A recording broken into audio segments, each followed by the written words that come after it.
You hear the name Warren Buffett, and you think, genius, right? Unimaginable wealth. But what if his success isn't some kind of unobtainable magic? That's what we're going to dig into. We're going to pull back the curtain and see that at its core, his whole approach is really just a masterclass in rational thinking. And this quote? This is everything. This is the key that unlocks the whole thing. He's saying you don't need to do crazy, complicated stuff to get amazing results. His genius isn't some secret formula. No, it's about taking simple, powerful ideas and sticking to them with an almost inhuman level of discipline. Okay, so to really get the method, you've got to get the man first. And the real guy, well, he's way more grounded than the legend. Forget this idea of some wizard in a high-tech tower. Think more like a super clear thinker in a really, really simple office. And this is what I mean. It's this total paradox, right? A man who could have anything, but he lives in the same house he bought back in 1958. He's an investment giant, but you won't find a single computer or stock ticker in his office. He's a brilliant analyst who doesn't need every last piece of data, just the important stuff. And his favorite meal? Cheeseburgers and a cherry Coke. Look, this isn't just him being quirky. It's a strategy. It's all about stripping away the noise, all the distractions, so he can think with total, absolute clarity. And that relentless focus on clarity, that leads us straight to the very first pillar of his entire philosophy. You see, before you can even think about analyzing a company, you have to analyze yourself. This might be the single most important part of the Buffett way, mastering your own inner game so you don't get swept up in all the market craziness. So how does he do it? Well, he uses this simple but absolutely brilliant story he learned from his mentor, Ben Graham. He calls it Mr. Market. Imagine the stock market is your business partner, okay? But this partner, Mr. Market, is, well, he's totally manic depressive. One day, he's on top of the world, euphoric, and wants to buy your shares for way more than they're worth. The next day, he's in a full-blown panic, terrified, and offers to sell you his shares for next to nothing. Here's the kicker. You don't have to do a thing. You can just ignore his wild mood swings and only step in when he offers you a price that's just too good to refuse. So this little story creates two totally different ways of thinking. You've got the crowd who just ride Mr. Market's emotional roller coaster. They get greedy when he's happy, they get scared when he's sad.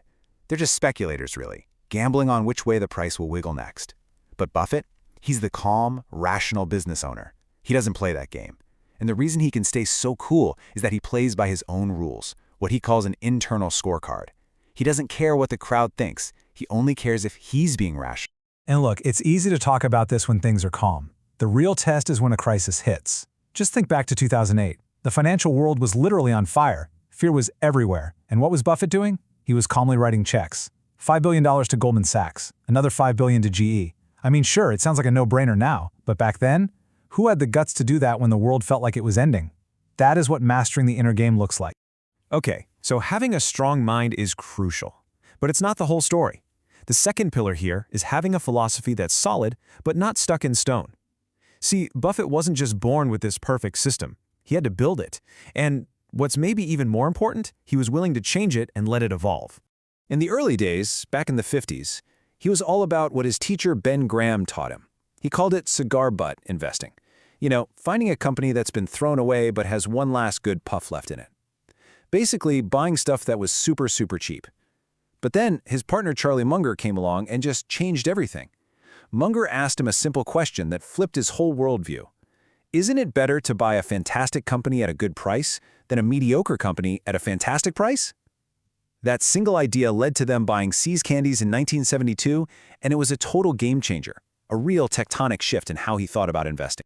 I mean, think about it. They paid 3 times its book value. To the old Buffett, the one who followed Graham's rules to the letter, that was just crazy. It was heresy. But what he and Munger figured out was they weren't just buying factories and trucks. They were buying a brand people loved, one that could raise its prices without losing customers. That's a real, durable competitive advantage. It's what they started calling an economic moat, this invisible wall that protects a great business from its rival. All right, so we've got the disciplined mindset, and we've got this evolving philosophy. But what does that look like in the real world? Let's break down a few of his legendary investments and see how he put it all into practice. Take the Washington Post. It's 1973, the market's getting crushed, and he starts buying it up. Why? Simple. He got the business. He understood it completely. His family was in newspapers. He delivered papers as a kid.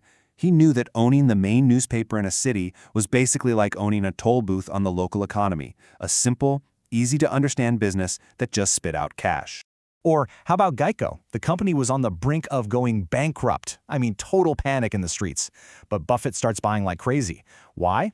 Because he'd been following this company for decades. He knew that its secret sauce, its low-cost business model, was still there. It was just buried under some really bad management decisions. So while everyone else saw a disaster, he saw a diamond in the rough. And then, of course, there's Coca-Cola. This is really the ultimate example of his new way of thinking. He even posed this great thought experiment once. He said, imagine you had to go away for 10 years and you could only buy one stock. What would it be? For him, the answer was easy. Coke. You've got an unstoppable brand, you've got growth all over the world, and you've got super predictable sales. It was the perfect, wonderful company. So we've got the psychology, we've got the philosophy, but there's one last piece of the puzzle. The one thing that makes it all click. It's the secret ingredient, the force multiplier for everything else. And it's the one thing most people in the market just don't have. Patience. Just pure, simple patience. And believe me, he learned this lesson the hard way. When he was just 11 years old, he bought his very first stock. Well, it immediately dropped by like 30%. His sister, who was in on the deal with him, apparently reminded him of this fact every single day. So he panicked. As soon as the stock got back to what he paid for it, he sold, making a tiny little $5 profit. And then he had to sit there and watch it soar. It went up to a price that would have made him almost $500.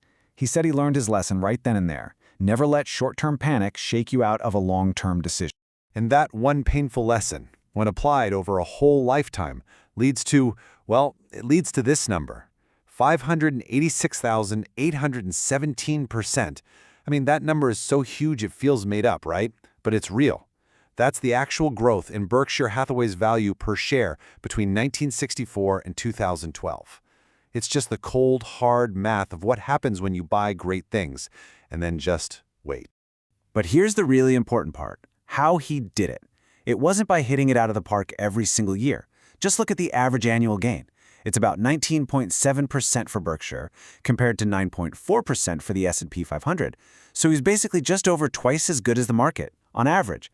But he did that consistently for decades. And that difference over that much time is what creates that insane, astronomical gap. That is the magic of compounding. That's the power of patience. And, at the end of the day, Buffett himself is incredibly humble about it all. He basically says his success came down to three things: living in America, having some lucky genes, and compound interest. But, as we've just seen, it was his ironclad discipline and his incredible patience that really let that compound interest do its magic. Which brings us to the big takeaway here. Maybe Buffett's real genius wasn't just in picking stocks. Maybe it was an understanding that the most powerful tool any of us have is time. And so, the question his life really asks all of us is, Buffett's greatest investment was time. What's yours?